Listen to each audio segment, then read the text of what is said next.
Well, let's move on. Let's talk about the stock of the last 12 months or so. And the stock of yesterday, KPIT Technologies reported very, very good set of numbers. Mr. Kishor Patil, the co-founder and CEO of the company, joins us on the show. Hi, Mr. Patil. Good morning and good to see you, Ben. Well, I wanted to ask you with regard to this guidance of 18 to 22%.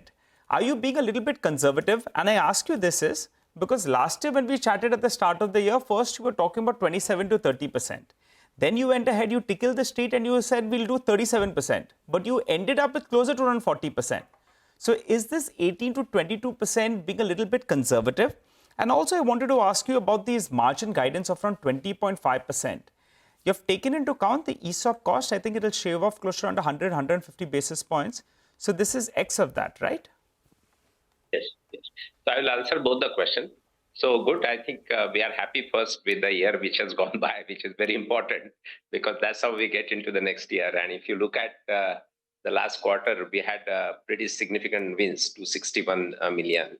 So on the back of that, we see a good kind of visibility. As you know, the environment is uncertain. We are not seeing any reduction in spend, etc. But the companies are spending where there is a really critical projects, and we fortunately are more or less working mostly with the critical projects. So based on that, we just believe that in this kind of environment, we can take a call in terms of what we have in hand and where we see only high probability pipeline. Based on that, we take the inputs. I mean, we are not, we have a system and process by which we go every quarter. So based on that, we do it. In case the other difference between last year and this year is we had signed, we had just started to mega engagement and we were in a position to ramp up pretty soon. So that had helped last year initially. So from looking at both this perspective, I think this is based on what we have today and where we have a high confidence kind of pipeline. Based on that, we are giving this. So this is... yes, go ahead, sir. And in terms of profitability, I think we have always maintained that we believe that after we have crossed a certain 20% plus profitability, our first priority to invest into future growth, whatever is the critical, whether it is technology or people or whatever are the critical parts of the business. So this time we have done this 100 crore plus investment, and this 20.5% plus is post considering the cost. So this is the additional cost which we have factored in. Okay. Mr. Patil, you said that you won two big deals this quarter, the quarter for which you reported numbers, right? One, I think, in Asia, one in Europe. And I heard you said the guidance is based on what is already in hand and also what you expect to get, win from the pipeline, right? Yes, high confidence pipeline, yes. Okay, that is a normal kind of way of giving guidance, right? You would have a sense of what you expect to win. Absolutely. Yes, absolutely. That's what we do. Yeah. Okay, and how large is the pipeline? I mean, if you can talk about that. And these orders that you won, what is the total size of the orders for that you won in the fourth quarter? Yeah. No. The 261 million is the pipeline which we have won. Every quarter we publish what is the pipeline we have won, right? What are the deals we have won? Pipeline, it's basically deals won, engagements won during the quarter. So it is a 261 million during the last quarter. Right. Now, I think the first point I want to tell you again and again, see, we are engaged with set of clients. We are not a project-based organization, a deal-making organization. We have a very long-term engagement. And wherever there are critical projects, we are engaged with the long-term critical projects. So that's why it is not a deal or anything. We have a business which continues to grow. And that's why we are in a position to give even this time, during this uncertain time, a reasonable kind of a visibility of the revenues. The point is, however, that we don't know whether there are any new proposals, etc. at the second half of the year, how it will pan out, what is the situation there. That's why we have taken most considered view of today, where we are and what we have in hand in terms of engagements. No, but when I say pipeline, I mean not what you won, but what you said, right? What you have a high probability of winning, which has gone into that guidance. So is there a way to Yes, yes, quantify that or not really? I mean, since you no, said no, it's not that, deals, you kind of, yeah. yeah. It is difficult because it is also multi-year. Whether it starts on a particular date or it starts 3 months later. I mean, there are too many variables. That's why we don't talk about it. Otherwise, unnecessary different models come up. Okay. Mr. Patil, hi, this is Sonia here, and thank you for joining us as always. A couple of more questions, right, on what the inorganic strategy for the company is.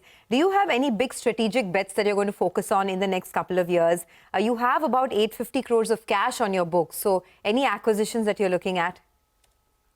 So I think the first thing is, I always say, my first priority is organic growth. And fortunately, I mean, last year has been, if I may say, the best year of the company. Very high growth overall, qualitatively. Even if you look at anything qualitative, people, etc., it has been great year. Now, building on that, we have to be extremely careful that we don't do any mistake. Now, what we have to see is during uncertain time, there are always many opportunities come for acquisition.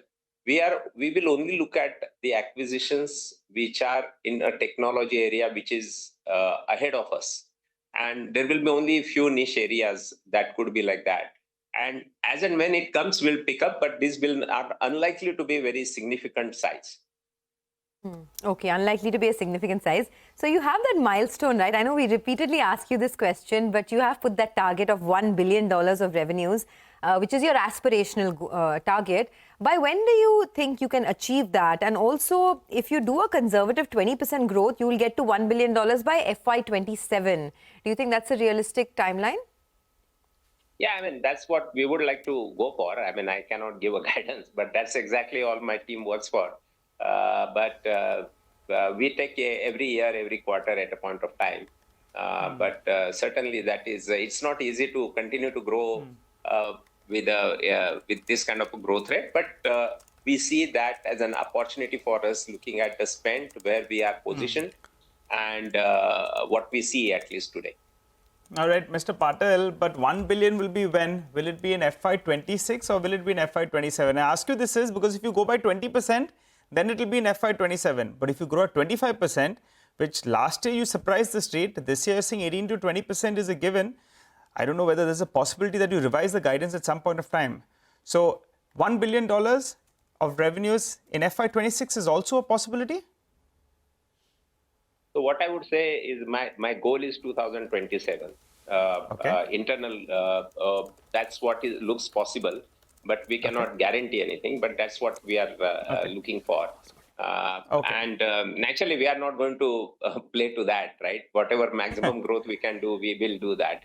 See, in the meantime, this year, what we have done is we have increased the areas for growth. For a broad-based growth, we have added two things.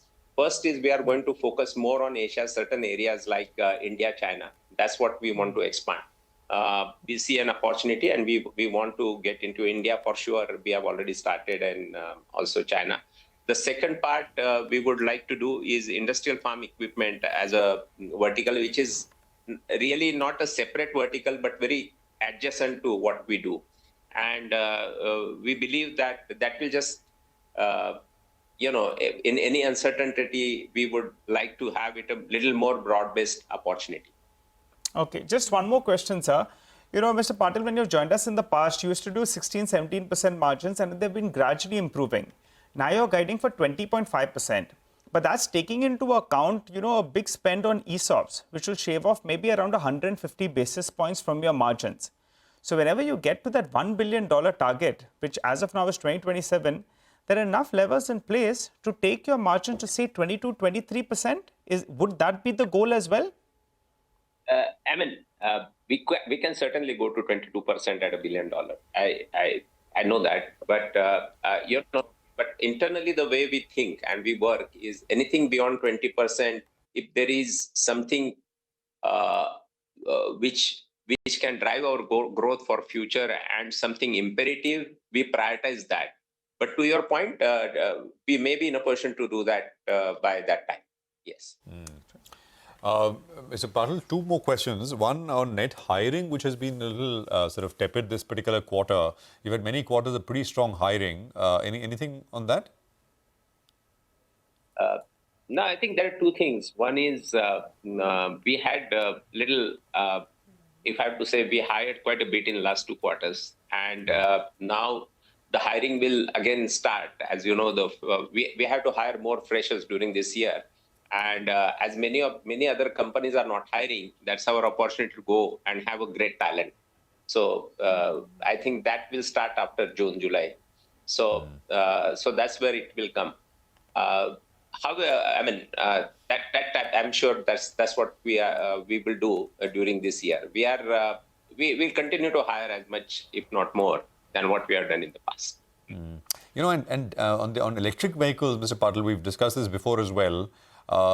Data shows that, growth in most major markets, both major regions actually, be it Asia, China, not China. China is very, very high penetration levels, but Europe, US, etc., is kind of stalled. It's not moving forward. 6 months, 8 months, you're right there as a percentage of total vehicles sold in those countries. I mean, the EPA, for example, in the US recently came out with rules relaxing by how fast companies have got to move to electric to reduce emissions, etc. So kind of giving a slightly longer rope to legacy companies, ICE engines, etc. Just your thoughts, sir, in terms of, does this impact your business at all in any way? So the first I will talk about that scenario, and then I will talk about our opportunity. The number one is I may just say, even if you look at China, there are only 5-6. There are 30 companies who do electric vehicles, but there are many companies who don't do. They are in conventional powertrain, and out of that 30, the battery electric vehicle is really the people who have mastered it in only 6-7 companies.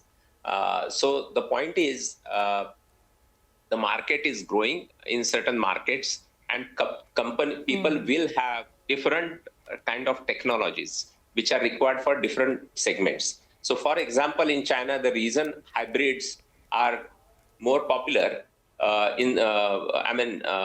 electric vehicles are growing, but hybrids are also growing. So it's not one for another; both are growing. And the reason hybrids are growing is because the infrastructure in rural areas. China is also a big country. And the mindset of the people, the infrastructure availability, from that perspective, it is growing. So that is number one. Different companies have taken different views. So I don't think it is being driven only by compliance. Compliance was one big, push. But now it will be part of the competition. There are vehicles which are available at the same price as the normal vehicle, which are electric, and better, right? Because there is no maintenance cost. So in my view, it is not something which is government can, regulate beyond a point. They can push a little bit, but they cannot. They can enable it by investing into infrastructure. But I don't think any government also wants to do it. Because first, fundamentally, with the Paris agreements, etc. So the companies will go for multiple options. They will do hybrid, they will do electric, they will do few other things. But the direction is sacrosanct. It will not have any impact on KPIT share. It will not have any share of business from this. Actually, if there are more programs, we see that as an opportunity. Okay, all right. Thank you for your time and your patience and talking about the business at length. It was a pleasure speaking to you. Bye.